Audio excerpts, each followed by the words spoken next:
Amados! Muito bom dia! Que a graça e a paz do nosso Deus esteja com você, não somente hoje, mas para todo sempre.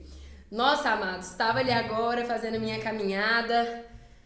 Uau! Sabe, a cada dia que quando eu saio, eu fico admirando, sabe, contemplando as maravilhas do Senhor, olhando o céu, olhando o sol, não diretamente, né, mas olhando o sol, admirando as árvores e pensando, meu Deus, como o Senhor é perfeito. Eu fico imaginando, amados, Deus desenhando, sabe, as árvores, Deus lá de boa no céu, tranquilo, desenhando as flores, colorindo e pintando cada uma delas.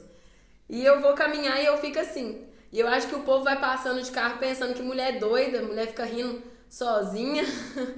Mas eu não tô nem aí. Mas, amados, tema de hoje é: você não é responsável pelo retorno do seu cônjuge. Amados, hoje o que a gente mais vê no YouTube são vídeos de pessoas, médicos, terapeutas cristãos e muitos outros dizendo que a mulher santa santifica o marido. Portanto, ore, ore, ore, que cedo ou tarde o seu marido vai voltar. Ou a sua esposa, né, vai voltar. Mas olha só, amados, esse versículo ele está lá em 1 Coríntios capítulo 7, tá?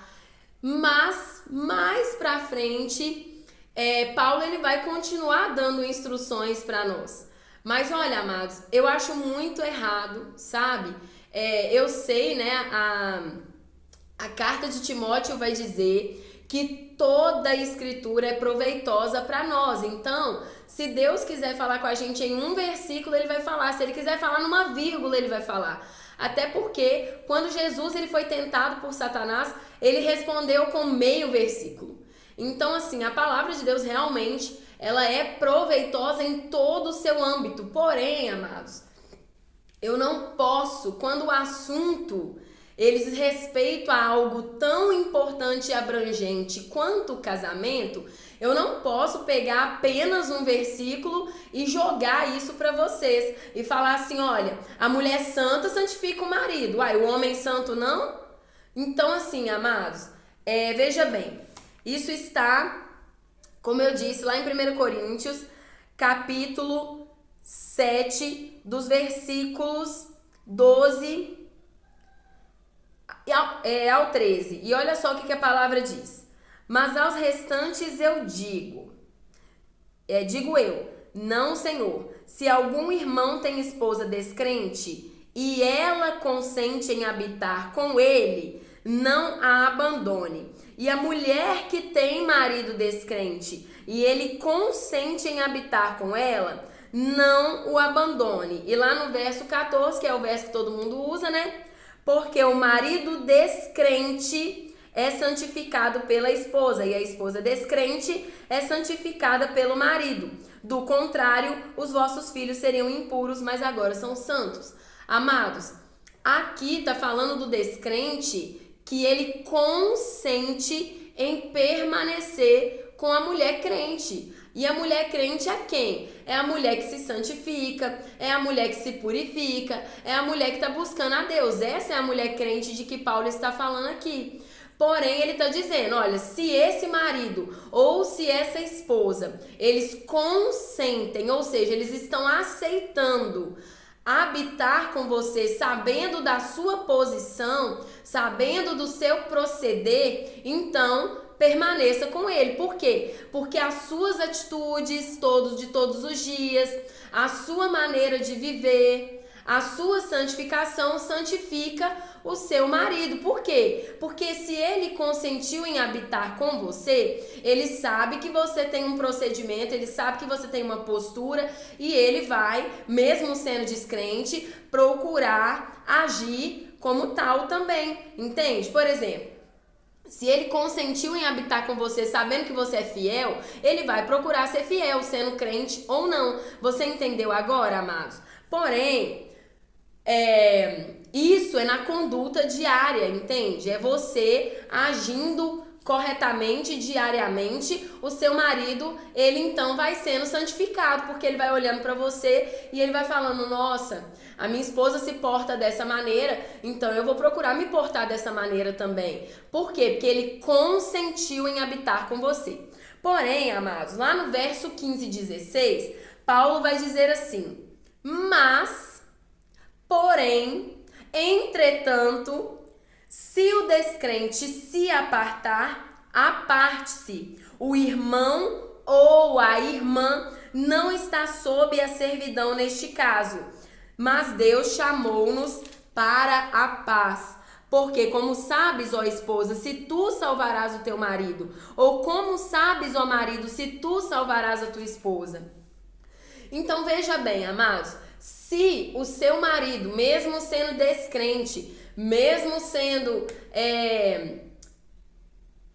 diferente de você em questão de posicionamento religioso, se ele consente em habitar com você, se ele consente em permanecer com você, não o deixe. Não é porque ele é descrente que você vai deixá-lo. Entendeu? Ah, mas eu sou cristã e ele não. Mas amado, se ele, e amada, né? Se ele consentiu, se ele deu a palavra dele, ele entrou num acordo com você e ele disse, eu quero permanecer com você, permaneça com ele, é o que Paulo está dizendo aqui. Mas quando chega lá no verso 15, Paulo já vai estabelecer um outro critério, ele vai dizer, mas se o descrente se apartar, ou seja, se ele não consentiu em permanecer com você, aparte-se, deixe ir, não vai atrás dele, não procure mais.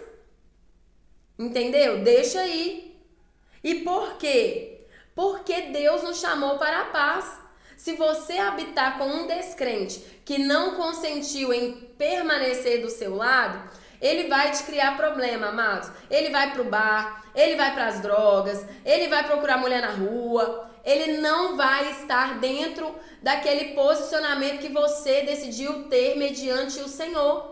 Então deixa aí. E aí Paulo conclui lá no versículo 16.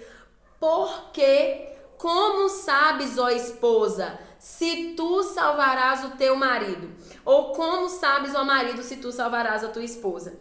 Esse é o versículo do nosso tema de hoje, amados. Você não é responsável pelo retorno e muito menos pela salvação do seu cônjuge. Amados, veja bem. A oração, como nós já vimos aqui em diversos vídeos do canal, ela de fato tem um poder influenciador na vida das pessoas. Porém, amados, Deus, ele não é Deus que obriga ninguém. Deus, ele não é Deus que invade a vida de ninguém. Se fosse assim, todos nós já teríamos sido salvos. Porém, Deus, ele é um Deus que ele quer ser escolhido. Tanto é que nós aprendemos que o amor é uma escolha. Deus é amor, portanto, amar a Deus é uma escolha, porque ele é o próprio amor. Se o amor é uma escolha, então eu devo escolher amar a Deus. Mas existem aqueles que não escolhem isso. Existem aqueles que preferem viver para si mesmos. Existem aqueles que escolhem viver para o pecado. Existem aqueles que escolhem viver para satisfazer a sua carne. É o que eu mais tenho visto hoje. E tem aqueles que estão vivendo na mentira, na letargia espiritual, porque Satanás falou para eles que tudo bem. Eu até postei um vídeo ontem do pastor Luciano Subirá, que esse vídeo, ele assim complementa o vídeo da letargia espiritual, amados. É exatamente aquilo. O que é a voz da transgressão? A voz da transgressão é aquela que chega contando mentiras na sua consciência, que vai dizendo para você que não tem problema nenhum você fazer as coisas que você tá fazendo. Não, Deus, ele te perdoa, Deus é amor, Deus é perdão, Deus é... Entendeu, amados? Ele vai usando a própria palavra de Deus para dizer que Deus, porque ele é aquele atributo que ele tem, então ele vai perdoar, ele vai relevar. Tudo bem você abandonar sua família, o que tem? Você tá feliz? Agora você realmente está feliz. O que tem você abandonar seu casamento? Você está em paz agora. Então, amados, não é bem assim que funciona e nós já vimos aí, no vídeo da letargia espiritual e no vídeo de ontem do pastor Luciano Subirá. Mas assim, amados, se o seu cônjuge escolheu sair, o que você tem a ver com isso? Ah, mas eu errei também, eu fiz isso, eu fiz aquilo. Amados, eu garanto que o seu cônjuge também errou muitas vezes com você e nem por isso você abandonou o seu casamento. E se abandonou, você retornou porque reconheceu que estava errado. Mas aí ele decidiu sair. Ele voltou? Não, ele não voltou. Ele preferiu ficar lá. Eu tô falando no meu caso, tá? Vou te dar um exemplo da minha situação aqui. O meu marido saiu, fez 1 ano no dia 9 de março que ele saiu de casa.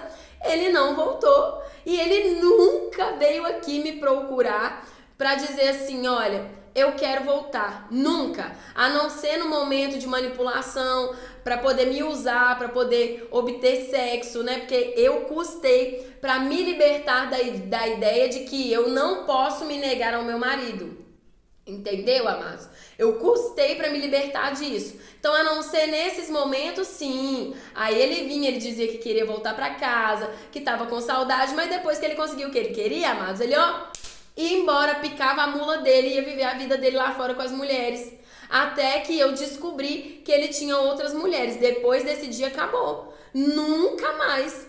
Eu falei, uai, mas que Deus é esse que me obrigaria a manter relação com um marido que tá lá fora com um monte de mulher? Não, eu tô aqui me expondo a doenças, eu tô aqui me expondo a vários tipos de situações ruins, então daqui em diante acabou. E daquele momento em diante eu falei, Deus, eu vou me guardar para o meu futuro marido. Eu vou me guardar, eu vou me separar, porque o certo é isso, amados. Amados, eu não tô aqui pra mentir pra ninguém. Eu poderia muito bem chegar aqui e falar, nossa, eu estou me guardando desde que meu marido saiu. Eu estava, sim, tendo relações com ele, por quê? Porque na minha mente, primeiro, eu não podia me recusar ao meu marido, eu não tô aqui pra mentir pra ninguém, mas... em segundo lugar, porque eu pensava assim, vai que assim ele sente falta e volta. Imagino que muitas de vocês estão passando pela mesma coisa. Mas um dia, quando eu estava orando, Deus me disse, não é assim que funciona. Primeiro, seu marido, ele tem que te amar pelo que você é e não pelo que você tem para oferecer. E segundo, você não deve estar se mantendo em relação com ele, porque ele tem outras mulheres. Só que eu, amados, olha, é tão complicado, porque Deus me falava que ele estava tendo outras mulheres, só que toda vez que eu questionava ele, ele dizia que não, eu com mulher, que isso? Eu não quero mulher mais não. Caçar mulher pra quê? Mulher só dá problema, só dá gasto, só dá dor de cabeça. Então eu preferi ouvir a voz dele do que a voz de Deus, até que Deus me revelou, trouxe luz às trevas e me mostrou que ele tinha outras mulheres, né? Então assim, amados, Paulo vai dizer, se o descrente quiser se apartar, deixa aí, não vai atrás dele. Só que nós estamos vivendo um evangelho da dependência emocional. Os pastores pregam que não, que é você que é responsável por orar pelo seu cônjuge para que o seu cônjuge retorne. Amados, eu vi muitos cônjuges voltando para casa e transformando a vida daquele cônjuge que ficou num inferno. Você acha que Deus fez isso? Você acha que foi Deus que trouxe de volta, amados? Que Deus é esse que vocês estão servindo? Como Paulo mesmo vai dizer no versículo 15 de 1 Coríntios 7, Deus nos chamou para a paz. Então, se o descrente quis se apartar, deixe ir. Se ele quis lançar fora, se ele te repudiou, se ele não quis ficar com você, deixe ir. Por quê? Aí ele complementa no versículo 16. Porque como sabes, quem garante para você, esposa, que tu salvarás o teu marido? Quem garante para você, marido, que tu salvarás a tua esposa? Não é garantido, amados. Não é através de jejum, não é através de oração. E por que não? Porque como nós também já aprendemos, Deus, ele nos dá um tempo para arrependimento. E se não houver arrependimento, infelizmente as consequências daquele pecado, elas serão muito maiores, muito superiores ao que poderia ter sido. Como assim, Alessandra? Por exemplo, o seu cônjuge, ele cometeu o pecado do divórcio, ele saiu de casa, ele pediu divórcio e foi embora, saiu. Se ele se arrependeu dentro do tempo, ele teve tempo para voltar para casa e ele voltou. Então ele não vai colher uma consequência tão ruim. Por quê? Porque ele se arrependeu a tempo e ele conseguiu voltar para casa. Ele conseguiu voltar para a família. Do contrário, amados, se ele não se arrepender no tempo determinado por Deus, ele não volta. A não ser que, com perdão da palavra, você seja muito bobo e perca anos da sua vida aí esperando por alguém que você não sabe se vai salvar ou não. Outro dia, o meu pedreiro, ele virou para mim e falou comigo assim: Alessandra, quem te garante que o fato do Rodrigo voltar para você significa que ele será salvo ou não? Às vezes ele pode voltar para você e não ser salvo. E essa é uma realidade, amados. Não é porque o seu cônjuge voltou depois de 10, 15, 20, 30 anos que quer dizer que ele vai ser salvo, amados. Isso não quer dizer, o fato dele estar do seu lado não quer dizer que ele vai ser salvo. Você entende isso? As condutas dele é que vão dizer se ele vai ser ou não salvo. A vida que ele leva com Cristo é que vão dizer se ele vai ser salvo ou não. Ele pode estar casado com você com uma vida toda errada. Ele pode estar do seu lado com uma vida promíscua, levando uma vida de prostituição. Ele não vai ser salvo. Então, amados, essa responsabilidade, ela não é sua, amados. Ela não é sua. É claro que os líderes religiosos, eles querem imputar sobre nós o peso de salvar alguém. Porque lá em Ezequiel, por exemplo, vai dizer, né, que nós devemos pregar o evangelho. Porque se nós não pregarmos, nós vamos ser responsabilizados por isso. Por não termos pregado o evangelho. E no Novo Testamento, se eu não me engano, em Timóteo ou Tiago, também vai falar sobre isso. Tiago, se eu não me engano. Vai falar que se nós pregamos para alguém, se nós salvarmos uma alma, glória a Deus por isso, sabe? Nós seremos recompensados por isso. Mas, amados, se não conseguirmos salvar alguém que não desejou a salvação, isso não será imputado a nós, porque aquela pessoa não quis. Você entende? É diferente. Uma coisa é você não pregar. Uma coisa é você não falar de Deus. Uma coisa é você não exortar. Outra coisa é você fazer tudo isso e a pessoa permanecer em pecado. Lá em Lucas, se eu não me engano, capítulo 18, Jesus vai falar sobre o perdão. E ele vai falar assim, olha, vai até o seu irmão e o admoesta. Ou seja, você vai até ele e vai falar para ele que ele está errando. Se ele se arrepender, você perdoa. Se não se arrepender, amados, deixa aí. E por quê? Porque Jesus, ele não ficou insistindo com ninguém. Jesus, ele não ficou lá, me aceita, me aceita, me aceita, me aceita, se arrepende, se arrepende, se arrepende. Não, amados, ele não fez isso. Então, assim, a sua consciência, ela tem que estar limpa quanto à sua parte enquanto cristão. Então, se você fez a sua parte, se você foi até o seu cônjuge, você falou que ele está errado, e isso, amados, não é dizer assim, ó, você está errado. Não, não é isso, amados. É você dizer, marido, não é isso que Deus quer de você. Esposa, isso não agrada a Deus. A palavra do Senhor vai dizer isso, isso e isso. Então, amados, até nesse momento você tem que saber como exortar. Não é simplesmente jogando sobre a outra pessoa o jugo do pecado dela, mas é com amor, é com respeito, é com educação. Você não pode simplesmente chegar gritando para a pessoa, querendo enfiar a goela abaixo dela o evangelho, porque não é assim que funciona. Então, amados, essa responsabilidade não é sua. Ah, Alessandra, mas o pastor fulano de tal falou que se eu orar, se eu jejuar, amados, vamos falar de novo sobre a oração. Veja bem, a oração, ela tem poder, amados, ela tem. O seu cônjuge, ele está cometendo pecados gravíssimos. Ele está fazendo coisas que com certeza Deus está olhando do céu e ele não está feliz com a vida que seu cônjuge está levando. A sua oração, ela tem o poder de guardar essa pessoa, de dar livramento para essa pessoa. Ela tem poder de muitas coisas na vida dessa pessoa.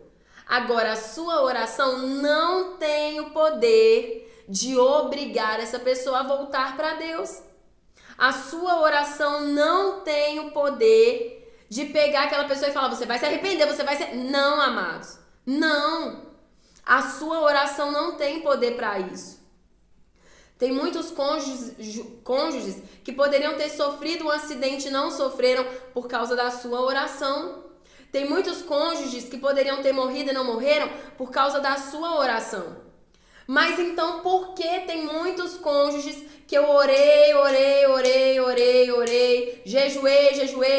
jejuei e não voltaram para casa? Porque não se arrependeram, amados. Nós já vimos que o retorno para casa, quando ele vem de Deus, ele é consequência de um arrependimento genuíno. É quando Deus vai no coração daquela pessoa, porque ela já se arrependeu das atitudes dela, e Deus pega e fala com ela, olha, volta para sua família. Mas nós também vemos que muitos cônjuges voltam porque o próprio Satanás mandou. E por quê? Porque Satanás não quer que você permaneça em Cristo, amados. Satanás não quer que você seja salvo. Ele não quer. Então, quantos mais problemas ele puder mandar para você, mais ele vai mandar. Se ele estiver jogando dardos inflamados e esses dardos não estiverem penetrando na sua vida, ele manda o seu cônjuge de volta, porque seu cônjuge vai penetrar e assim ele vai trazer, problemas para você. Então, assim, amados, essa responsabilidade não é sua. Ela não é sua. Não é minha responsabilidade salvar o meu marido. Não é minha responsabilidade salvar a minha mãe. Não é minha responsabilidade salvar o meu pai. Essa não é minha responsabilidade. Entende? É minha obrigação, sim, enquanto cristão, é meu dever. Eu não vou nem usar essa palavra obrigação, não. É o meu dever enquanto cristão, agora que eu conheço a Cristo, que eu tenho vida com Cristo, pregar Cristo para eles. Mas salvá-los, isso não é minha responsabilidade. Tanto é que a palavra nos garante que a salvação ela é individual. É cada um por si, amados. É cada um buscando por si. Cada um precisa ir em busca da sua salvação, da sua vida com Deus. Eu não tenho como, por exemplo, estar aqui dentro da minha casa, virar pro meu marido e falar assim, eu vou ler aqui para você o Salmo 91 para você ser salvo. Eu vou ler aqui para você aqui, ó, o Salmo 37. Não, amados, não tem como. Ele precisa buscar. A palavra vai dizer que Deus recompensa a todos aqueles que o buscam. Então não tem como, amados, eu não posso ser responsabilizada pela salvação do meu marido. E muito menos pelo retorno dele, amados. Muito menos pelo retorno dele. A sua oração não é responsável por trazer seu cônjuge de volta. O seu jejum não é responsável por trazer o seu cônjuge de volta. O seu jejum ele é responsável por te santificar. Entende? Esse é o papel do jejum. Te santificar, te levar para mais perto de Deus, limpar a sua alma. Esse é o papel do jejum, mortificar a sua carne. A sua oração, ela tem muitos papéis, porém, ela não tem o papel de ir lá, puxar seu cônjuge pela orelha, você vai voltar.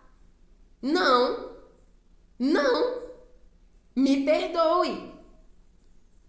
Então, assim, amados, como diz Paulo, né? Se o descrente consentiu em habitar com você, glória a Deus por isso. Mesmo ele sendo descrente, continue com ele. Mas se ele não consentiu e quer se apartar, deixa aí, amados, deixa aí. Ah, mas quando chegar lá na rua ele vai ter um monte de mulher. Ah, problema dele. Ah, mas quando chegar lá na rua vai ter um monte de homem. Problema dele. Problema dela. Ué, amados, ele tá querendo ir, não tá? Ele tá querendo fazer, não tá? Você já falou pra ele as consequências disso, não falou? Então deixa aí. Fazer o quê? Você vai amarrar no pé da cama? Então, amados, não se responsabilizem por uma coisa, por um julgo que não é seu.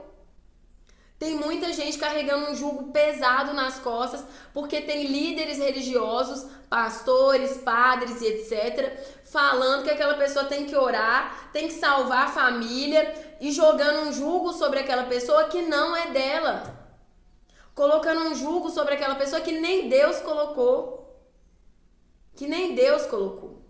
Então, assim, amados, é isso, sabe? É isso. Não carregue essa responsabilidade, entendeu? Se o seu cônjuge quiser voltar e você ver nele uma transformação, glória a Deus, receba-o de volta. Mas se o seu cônjuge quiser voltar e você não ver nele mudança, transformação, você vê que ele continua do mesmo jeito, manipulador do mesmo jeito, mentiroso do mesmo jeito, soberbo, ganancioso, altivo, vaidoso, amado, não receba de volta, não. Recebe não. Porque a pessoa, quando ela viveu transformação em Jesus Cristo, a primeira coisa que essa pessoa vai viver é transformação de mente. Poxa, eu não posso mais fazer isso, porque isso não condiz com aquilo que Deus me ensina. Se você receber de volta, você não vai viver em paz. Você vai ter muitos problemas decorrentes dessa atitude, dessa decisão. Agora, se essa pessoa quer voltar e ela está disposta, porque nós temos essas três opções. Ela quer voltar e viver a transformação, glória a Deus, receba de volta. Ela quer voltar e não teve mudança nenhuma. E também não quer, na cabeça dela, olha, eu não preciso mudar, dá pra gente se adaptar sim. Não aceite de volta. Agora, se essa pessoa não mudou, mas ela deseja voltar, sabendo da sua condição de vida, e ela se colocou à disposição de tentar mudar, então sim, amado, se você sentir no coração, receba. Agora, existem aqueles cônjuges que voltam e falam pra esposa assim, por exemplo, né? Olha, eu vou voltar, mas e meu futebol? Você vai aceitar, né? Você vai aceitar que eu jogue todo dia na semana, né? Uai, porque isso não tem nada a ver, não tem problema nenhum. Mas vocês não separaram por causa disso? Esse não foi um dos motivos pelo qual ele saiu? Ah, não, olha, a esposa vira pro marido e fala assim, ó, eu vou voltar, mas você não liga de eu continuar trabalhando igual uma doida, não, né? O que tem, né? Isso daí a gente adapta. Tem problema nenhum. Mas, uai, ela não saiu por causa disso, amados? Vocês têm que avaliar qual foi o motivo pelo qual o seu cônjuge saiu. Se ele quer trazer de volta os motivos que o fizeram sair, não aceite de volta. Ele está manipulando você. Ele está tentando achar uma maneira de te enganar para que você aceite ele de volta com a desculpa de que vai dar tudo certo. Vocês vão conseguir adaptar. E não vão. Vocês vão voltar a brigar, vão voltar a discutir. Não vai dar certo isso, amados. Então, assim, que o vídeo de hoje tire de você esse julgo que muitos líderes religiosos têm jogado. Muitos terapeutas aí no YouTube estão jogando, né? Ai, porque o meu marido voltou pra casa depois de muita oração e jejum meu. Vai ver como é que tá a vida deles, amados. Vai ver. Entendeu? Então é isso, queridos. Que o vídeo de hoje tire esse jugo das costas de vocês, tire esse jugo da alma de vocês, porque tem muita gente aí ferida, clamando, Senhor, meu cônjuge ainda não voltou, já tem 2 anos, 3 anos, 4 anos. O que eu tô fazendo de errado? O que é isso, amado? Como assim, o que você tá fazendo de errado? Você tá dentro da sua casa orando, jejuando, buscando em Deus. O cara ou a mulher tá lá fora fazendo lá um monte de coisa que não devia e é você que tá errado. Não, amados, o que é isso? Não deixa o inimigo falar isso na cabeça de vocês, não. Agora, se vocês estão dentro de casa, ai, Senhor, traz de volta meu cônjuge, mas espera aí que eu vou dar uma ficadinha ali na rua com o fulano ali. Ai, Senhor, traz a minha esposa de volta, mas no final de semana tem uma festinha boa, dá pra pegar umas gatinhas lá. Aí, amado, você vai me perdoar, né? Mas que é isso, hein? Amados, trata-se de se guardar. Trata-se de se santificar. Trata-se de buscar verdadeiramente em Deus. É fácil? Não é não. Não é. Nossa, eu vou falar pra vocês, é difícil. Bate, a carne grita. Bate a saudade, bate o desejo. Principalmente quando o cônjuge chega aqui pintado de ouro, né? Vestido com a roupinha de santo. Nossa, eu te amo tanto, você tá tão linda hoje. Com aquelas palavras adocicadas com mel, como vai dizer lá em Provérbios, capítulo 5 e 7. E eles vêm, ó, destilando mel. É difícil, a carne grita. Mas é se guardar para algo maior. É se guardar para o melhor de Deus. É se guardar talvez para o seu próprio cônjuge, amados. É mostrar para ele que você tem uma outra vida agora. Que Cristo está acima na sua vida. É você mostrar para ele que você até queria fazer sexo com ele. Mas olha, desse jeito que você está, não. Porque Jesus me ensina que eu só posso ter relação sexual com aquele que está se purificando tanto quanto eu. Que está se santificando tanto quanto eu. Você tá aí na rua aí fazendo sei lá o que com sei lá quem? Como é que eu vou deitar na cama com você? Depois eu vou fazer um vídeo sobre isso, tá bom? Mas é isso, amados. Então, você não é responsável, amados. Você não é responsável nem pela salvação e nem pelo retorno do seu cônjuge. Se o seu cônjuge tiver que voltar, ele vai voltar. Agora, sinceramente, analise esses 3 critérios aí que eu coloquei pra você, tá? Analise transformação. Analise se não houve transformação e o seu cônjuge continua endurecido.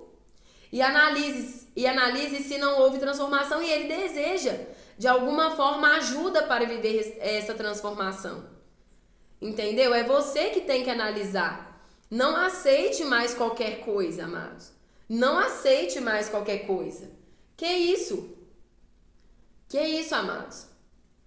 Você tem que se amar. Você tem que se cuidar. Você tem que zelar pela sua vida, pela sua alma.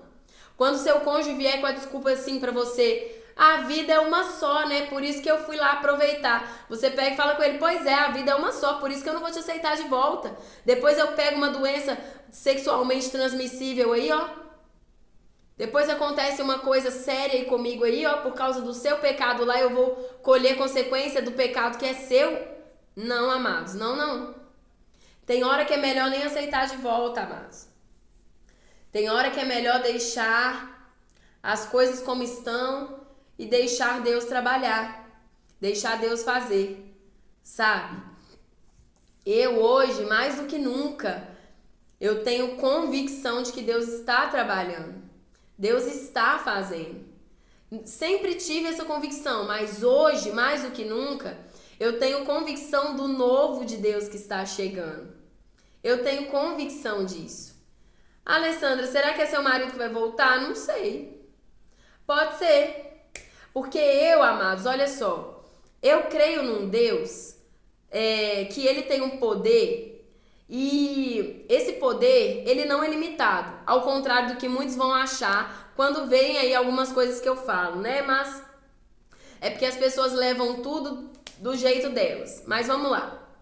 Eu creio num Deus que se o meu marido, mesmo que ele esteja todo errado hoje, na imundícia do pecado, fazendo só, com perdão da palavra, cagada, se meu marido virar para Deus hoje e falar, Deus, eu me arrependo de coração, eu creio num Deus que pega meu cônjuge e vira ele do avesso e muda a vida dele toda, amados. Eu creio nesse Deus. Um Deus que mesmo as pessoas lá na rua olhando e falando assim, esse daí não dá nada não, esse daí já era. Eu creio num Deus que pode pegar o meu marido em questão de minutos, segundos e fazer ele de novo. Eu creio nesse Deus. Entendeu? Eu creio nesse Deus. Agora, se o meu marido vai voltar, eu já não sei. E também não me sinto mais responsável por isso. Como no começo do meu deserto que eu carreguei esse peso. Meu Deus, até hoje meu marido não voltou, Senhor, o que é que eu tô fazendo de errado? Eu tô orando, eu tô jejuando, eu tô buscando na tua palavra, o que é que eu tô fazendo de errado, Deus? Eu não carrego mais esse peso, amados. Hoje eu sei mais do que nunca que o meu marido, ele permanece no pecado porque ele quer. Porque ele tem prazer nas coisas que ele tá fazendo. Porque o pecado vale mais do que eu para ele.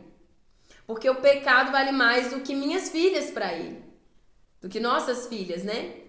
Então é isso, amados. Você não é responsável. Ah, mas a mulher tola destrói o lar e a mulher sábia edifica. Oh, meu Deus do céu. Complicado, né? Como eu disse, Satanás usa a própria palavra de Deus para plantar mentira dentro de você, tá? Cuidado. Cuidado. Seja criterioso. Criterioso. As coisas de Deus têm ordem e decência. Se não tiver ordem e decência, você pode ser mulher sábia, você pode ser uma mulher santa, você pode ser o que for. Que Deus não vai habitar no meio de confusão. As coisas de Deus não são confusas. Deus habita no meio da paz. Deus habita no meio de ordem. Tá bom, amados? Ó, Deus abençoe a quarta-feira de vocês, que esse vídeo possa tocar no seu coração e que no nome de Jesus esse jugo que você está carregando venha cair por terra hoje, porque Deus não te chamou para isso, amados. Deus te chamou para um tempo novo, Deus te chamou para restauração, Deus te chamou para viver o renovo que Ele tem para fazer na sua vida. Se o seu cônjuge quiser viver, ele vai viver. Agora, se ele não quiser viver, direito dele, né? Você não tem como obrigá-lo a viver uma coisa que ele não quer. Você vai obrigar ele a viver uma coisa que ele não quer? Ele vai ser infeliz. Ele não vai ter paz. Aí vai vir mais confusão ainda para a vida de vocês. Que Deus possa abençoar o dia de vocês. Eu vou deixar na descrição aqui o capítulo que nós lemos hoje da Bíblia. Inclusive o de Lucas também, que eu falei a respeito do perdão, para que você possa ler aí na sua casa e você possa refletir mais a respeito disso. Amém? Leia, amados. Parem de ficar vivendo daquilo que as pessoas estão só trazendo pela metade para vocês e vocês pegam e aí vão carregando a mochilinha pesada nas costas. Parem com isso. Vá ler a Bíblia para você aprender. O que adianta você estar aqui assistindo os meus vídeos? Eu posso estar aqui falando o que eu quiser para vocês. Se vocês não forem ler a palavra de Deus, vocês não vão se alimentar da boa semente que é o Evangelho de Jesus. Vocês não vão se alimentar da boa semente que é a palavra de Deus. Não adianta. Você pode estar aí assistindo meus vídeos, lavando uma vasilha, lavando uma roupa, limpando uma casa. Você pode estar igual Marta, querida. Igual Marta, querido. Assistindo meus vídeos, fazendo um monte de coisa. Ouvindo Jesus de longe falar. Aí depois você vira para Jesus e fala assim: ah, Jesus, fala pra fulana aí, vem me ajudar. Ela tá aí ouvindo você enquanto eu tô aqui fazendo um monte de coisa. E aí Jesus vai virar pra você e vai falar assim: fulano. Você tá aí preocupado com tantas coisas, mas Maria escolheu a boa parte. Maria parou tudo em prol da palavra. Se for preciso, aliás, é preciso que você pare tudo em prol da palavra. Pare tudo, amado. Pare, desligue seu telefone, pare de procurar vídeo no YouTube. Desliga tudo e vai buscar na palavra. Olha, tá chegando o tempo em que você não vai ter mais acesso a isso aqui, tá? Não vai ter mais. E aí, como é que você vai fazer? Como que você vai lutar? Como que você vai resistir ao diabo? Não deixe de buscar na palavra, viu? No mais, Deus abençoe seu dia, Deus abençoe sua vida e que esse vídeo possa falar com você. No nome do Senhor Jesus. Amém e até o próximo vídeo.